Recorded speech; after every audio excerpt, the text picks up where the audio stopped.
So yesterday we crossed the bridge at Victoria Falls into Zambia, had a bike ride along a tar road. The other guys started to race each other on the road. I don't know what they were thinking, and all ended up in excruciating pain from the cramps that arose as a result of it. I, on the other hand, just cycled along gently because I don't do this racing nonsense. Well, that is the Zambezi River.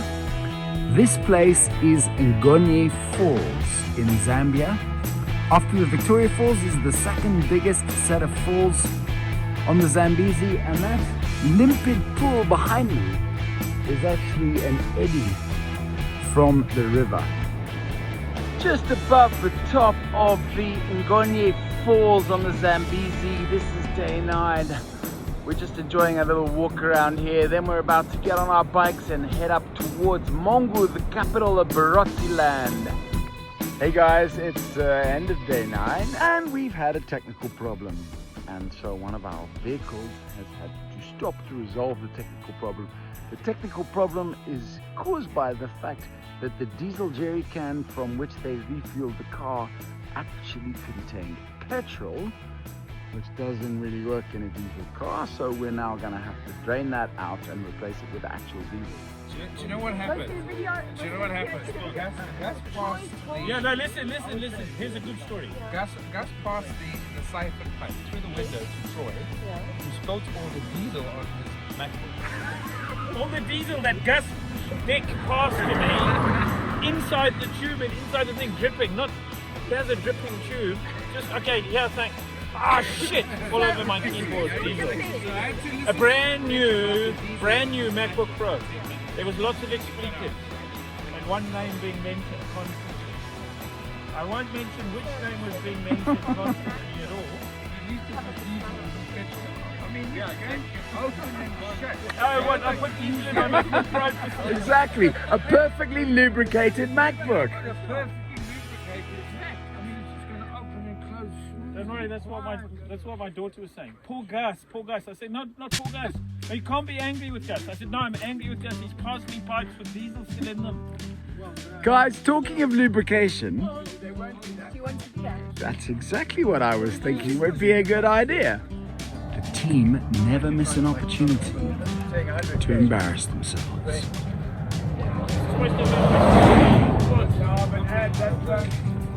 I really hurt my foot. Lift up your right arm. The entertaining part of it is that Troy wasn't actually on a bicycle today. Tomorrow we go north. I've been to Mongu before, so far everything on this trip more or less I've done. Tomorrow for me we head out into the wilds of northwestern Zambia. And I'm super excited because, yeah, it'll be the first time for me, and obviously I've never been to Angola either. So from here on in, every day is something new. There's the tarmac.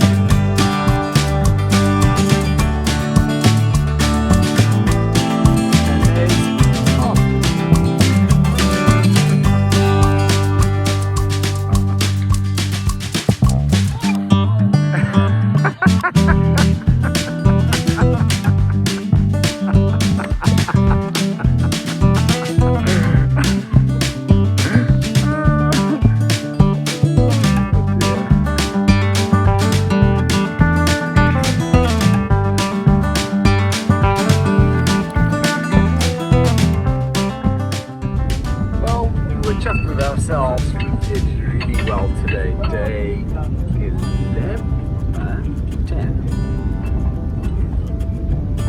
10. I'm gonna go for 10. Unfortunately, we had a puncture while we were uplifting and have now had another puncture. So we are now 2 punctures in.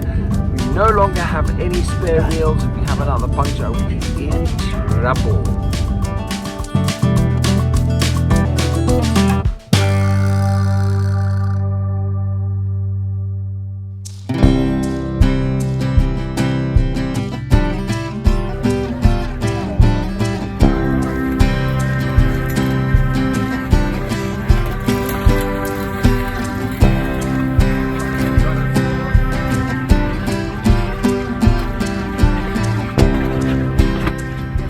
Was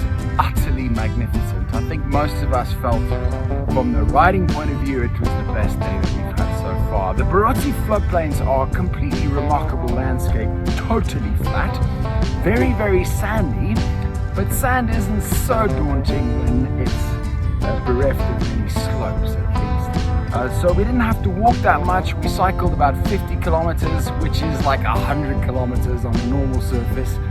Going through sand, it is quite hard work. Stopped sort of midday, a little bit after midday, by which time it was really hot. The truck caught us up and then we jumped into the truck and we carried on. Today we are aiming for Mwinilunga. Mwinilunga is 350 kilometers to the north of us, very close to the source of this river. But this river does not flow straight there. This river goes off into Angola from here. There's probably 700 or 800 kilometers of the Zambezi before we get to the source. And we are going to have a really, really, really long day's drive, especially if the sand continues to be thick and we're traveling at 10 kilometers an hour, 350 kilometers, I don't know how. A really important skill for any long distance traveler in Africa is the ability to turn any stop, no matter how big or how small, into a T-stop. This is Lukulu, which is a very small town on the northern edge of the Barotse floodplain. It has one street and one petrol station. At the petrol station, there's also a tire repair shop. We had 2 punctures on the truck yesterday, no more spare tires, so we need to repair both of them.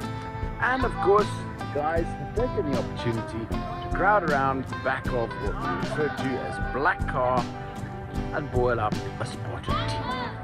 This is the Watopa ferry crossing the Kabompo River in northern Zambia, leaving the Barotse floodplains, heading into the far yonder. And this ferry is a very simple metal structure, but somehow we managed to fit all of our vehicles onto it, even though the trailer is really on the landing portion of the ferry, not the actual ferry. It sounds like the African Queen, but this ferry reassuringly comes with this safety cable that runs under the overhand cable to make sure that you don't float away too far. So we're not sure how this is going to work, but definitely signed up for adventure. This, my friends, is adventure.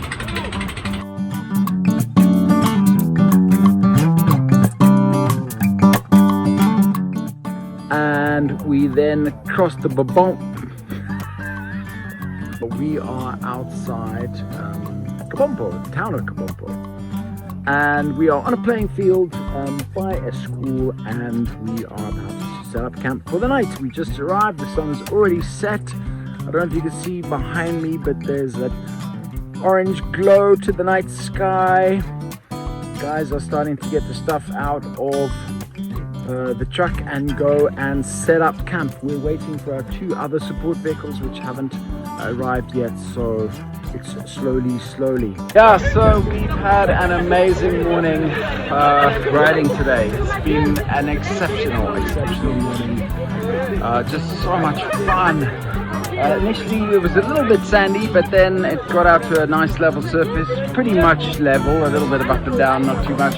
Going through a beautiful forest, and then all these villages, and the folks in the villages are just so happy and cheerful and pleased to see us. And yeah, it's been a kind of a euphoric experience, actually. Amazing.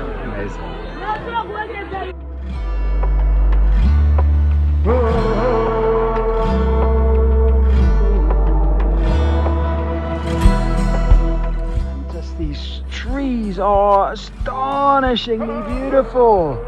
Big forest, wow. So we've had a fantastic time. That's day 11. We're now going to get into the trucks, which are just arriving. There you go, behind me. Yay! And we're going to drive another couple of 100 kilometers up to Mwinilunga and the source of the Zambezi.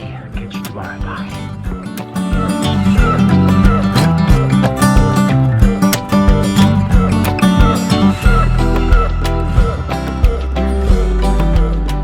What starts with a whimper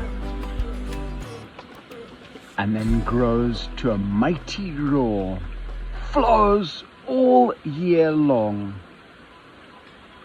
and begins here on the border of the DRC and Zambia, and ends in the Indian Ocean from Mozambique. It is, of course, the Zambezi River, and I am here at the source of it.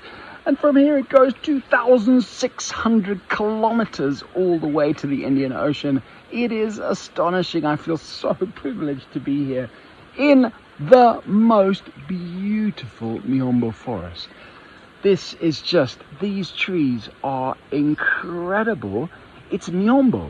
It's actually Brachystegia woodland, but these trees are humongous because obviously it's a lot moister here than it is where we're used to it in Zimbabwe. And just to see this little babbling brook that is soon going to become a huge torrent in the Barotse floodplain, as we saw just 2 days ago, coming over the Ngonye Falls to the Victoria Falls and then into Lake Kariba, Kabora Bassa, and then becoming a huge, wide, limpid, slow-flowing river in Tete in Mozambique before it goes out to the mouth. It's the Zambezi River. Also, by the way, this is the source of the water that's used to brew that excellent beer at the River Brewing Company in Victoria Falls, Zimbabwe, should you ever be in the region.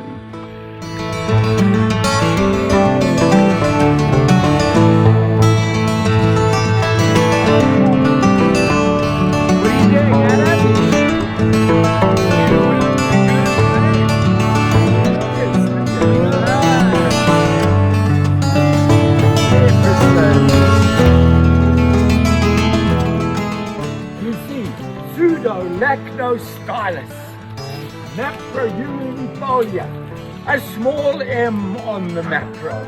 Thank you. Gus has just told me that this species of termite is Termiticus phallica. I never told him that.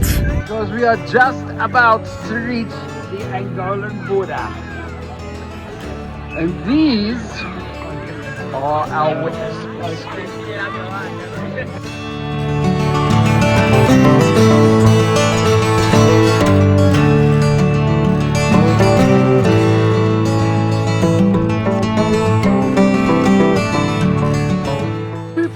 Day 14, and guess what? We have made it to Angola.